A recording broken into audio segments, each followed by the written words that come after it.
Hi folks, Christy from Shark Pixel here, and in today's video we are going to talk about color grading in Photoshop.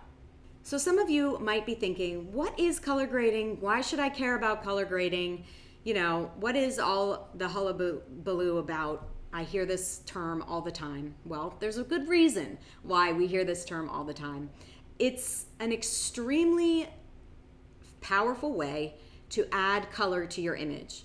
But it's not just a blanket color of applying the color over the entire image. You're able to apply different colors to different brightness, darkness values of your image using the gradient map feature and adjustment layer in Photoshop. And that's what I'm going to teach you right now. So before I get started, I did want to point out the file that I'm going to be working on for today's class. You can download that file from below in the description. It's really important that when we're talking about color grading, especially color grading portraits, which include skin tone in them, that we take a moment to realize that there is a beautiful variety of skin tones. And so whenever I'm creating gradients or presets for people to purchase or to give away, I really want to make sure that I test them on different skin tones. So that's one reason why when I'm creating gradients, I like to do it on an image that has multiple different skin tones in it. The other thing that this file has underneath of it is a gradient bar from black to white showing all the values in your image from darkest pixels to brightest pixels. And then it also has increments of 10 brightness value from 100% darkness to 0% darkness. So that's why this file is going to really help you understand at a higher level exactly what color grading is. And I really want you to follow along with me as well. Again, you can get that image from the description. The first thing that I want to point out with color grading is that it doesn't have to do with the color that you have natively in your image. So at this point, we're going to go ahead and desaturate all the underlying colors from our image. And I did that by creating an adjustment layer, which was hue saturation. And I just pulled the saturation slider all the way down to -100 to take all the color out for this specific example right now. Then what I'm going to do is I'm going to come up to my adjustments window and I'm going to choose this little icon here, which is the gradient map. And we're going to apply that to our image. Immediately, once that happens, you're going to see something that looks very strange happen to your file, but that is something that is expected.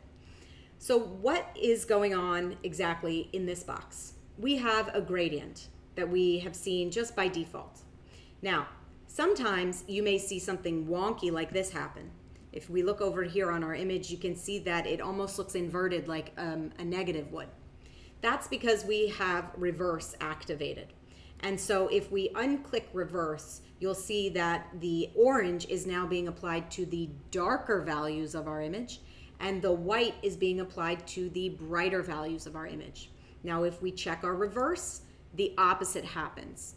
The darker orange color is being applied to the brighter pixels of my image, and the white is being applied to the darker pixels of my image. So I'm going to zoom back out again, and I want you to just keep a look on this bar as I click on and off of reverse. You can see how the colors are switching right there.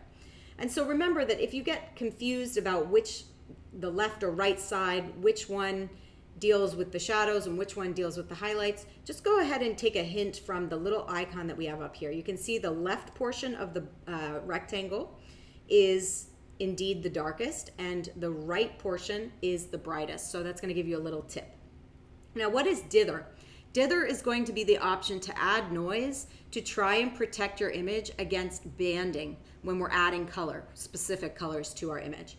So if you check that, if you see banding happening in your image between the colors, especially during those transitions, that's something that you're going to want to keep on. Perceptual, I'm going to keep off for right now, even though you can try linear and classic. It's different ways of doing the math for applying the colors to the image. So if we go ahead and double click on our gradient editor bar here, it's going to bring up a whole window called Gradient Editor.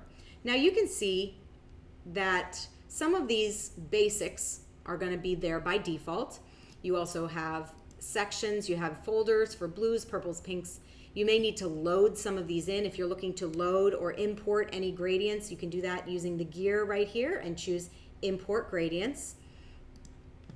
But for the first example, let's just start with black and white, okay? Easy. You can see now, if I look down here in our gradient window, you can see that black has been applied to the darker tones of the image, and then it's kind of blending through like a bit of a dark teal color, and then it's blending to white. If you do not like the color that is in the middle, you can go ahead and play with the different methods of blend. All right, that's where those come from. So just keep that in mind. All right, so we've got a black and white gradient that's being applied to our image. You can see off the bat that it has definitely increased contrast, but how did we get here? So down here in the bottom, we have an option for our colors that we're adding. In this case, it's black and white, but we're going to change that very soon. On these top two buttons here, that's going to be the amount of opacity for that color being applied to your image. So let's just go ahead and for this color down here, instead of black, we're going to add a different color to our darker tones of our image. So we'll come down to our color box here. We're going to click on it once, which will bring up our color picker. Let's go ahead and add just a blue to our shadows. And we're just adding a medium blue to our shadows here. Highly saturated, that's okay with me. I'm not afraid of color. And then for our highlight tones, I do want to add something that's a bit of a complementary color to blue. So I'll click on the color box for our highlights, and I'm going to choose, let's go with an orange. So we're applying a medium orange and a medium blue to our image that we have right now. Now we can choose to come in here and click on either of these boxes and change the opacity of a certain color that we are adding to our image. But instead of doing that, what I'm going to choose is to change the layer blend mode, which I feel like is a little bit more of a intricate way of massaging the gradient into the underlying image that we're working with. I'll go ahead and press OK to get out of the gradient editor. And now I'm going to come back to my layers palette. Now you can see from our image that it's very visible that the blue has been applied to the shadows and the orange has been applied to the highlights. And we can see that not only from our image itself, but we can also see it from our gradient bars down here. Now, the next thing that I want to do is I'd like to desaturate underlying image. I would like to go ahead and turn that off. Now that we have our gradient map, it's time to play around with the blend mode that it's going to have for this layer. So we can change the blend mode from normal to say overlay or soft light. Now you can see these are two contrast-based blend modes, and what that means is overlay is going to add a little bit more contrast than soft light, but they're both going to blend the layers together in a nice soft way. So now that we've changed this blend mode from normal to soft light, we can see that the overall colorization of the gradient has been applied to our portraits, and it really makes them stand out and pop in a way that we haven't seen before for this. And I can tell from this specific gradient that I really like the way these two colors interact with the native skin tone in the image. So I really like how this is looking. If for any reason you feel like this effect is too strong, it's very easy to come up to your layer opacity, pull it down, get it somewhere in the middle that looks right, so that you can then continue on with your edit and find that sweet spot of what you like your images to look like. All right, we're gonna come back into our gradient because I did want to just mention one other thing. We're going to take our opacity back up to 100%, and we are going to change our blend mode from soft light back to normal. Now I want to talk a little bit about creating contrast within the gradient editor. So we'll go ahead, we're going to click on our layer icon for our gradient map right down here. That's going to bring up our properties window, which has our gradient editor. And once we click on that, where we can start to manipulate our gradient that we've added.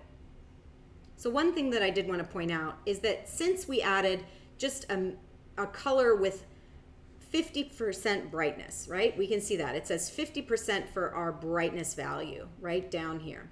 We've got our hue value, our saturation value, and our brightness value. You can see our brightness value is right at 50%, so it's 50% gray. If we wanted to add contrast using the gradient editor in this specific way, what we can do is we can darken the color that's being applied to the shadows of our image. And we can go ahead and press OK. And then we can come and activate our highlight color by clicking first on the little stop box right there, and then clicking on the color swatch to bring up the color picker. And we can start to increase the brightness of our highlight color.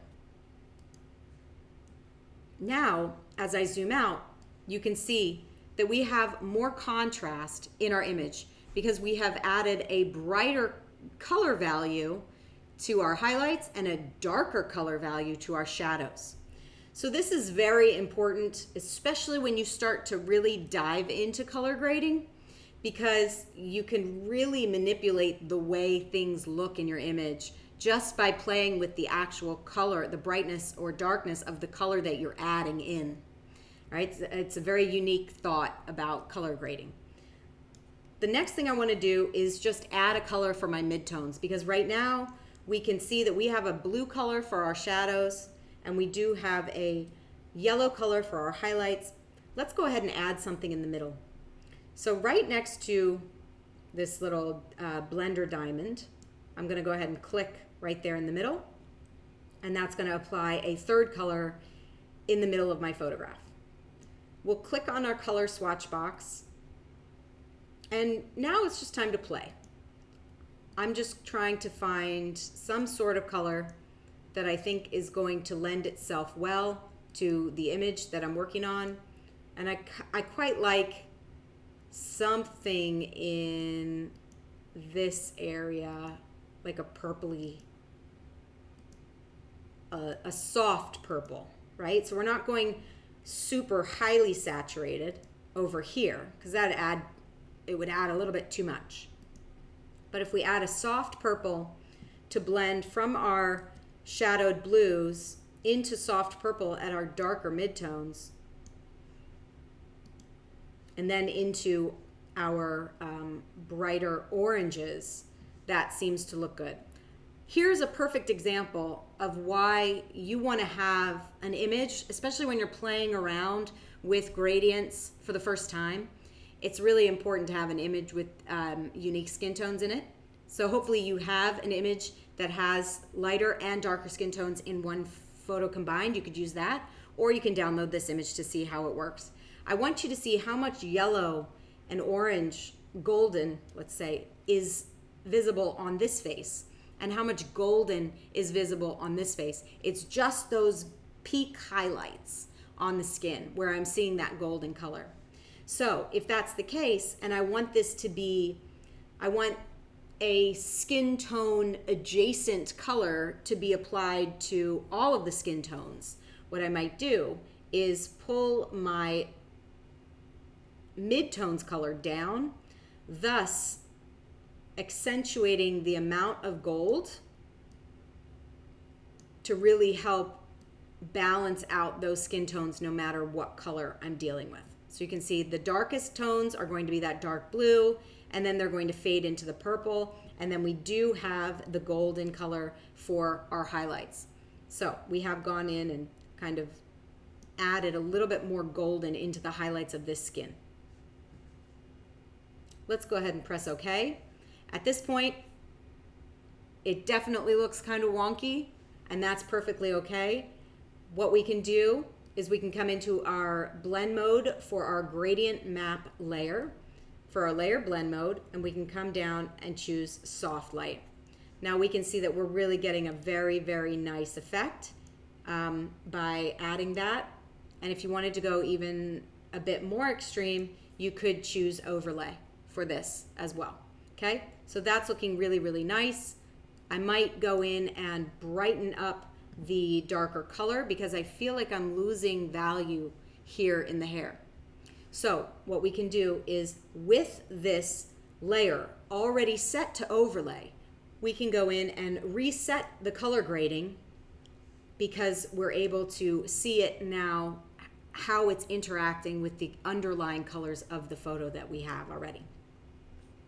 We can do that by clicking on our little swatch box here and then coming into our color and then just brightening up the color that we are applying to the darkest tones because we added a bit too much contrast. And so now I'm starting to see some of the values of that hair come back. So I'm very happy about that. If you still feel like this is too strong, there's a couple options.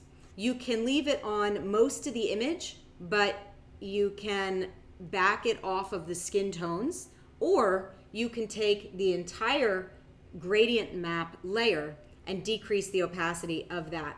Now, I'll be honest, a lot of times, especially with my underwater work, I will sit there and actually color grade the skin itself and then mask that in.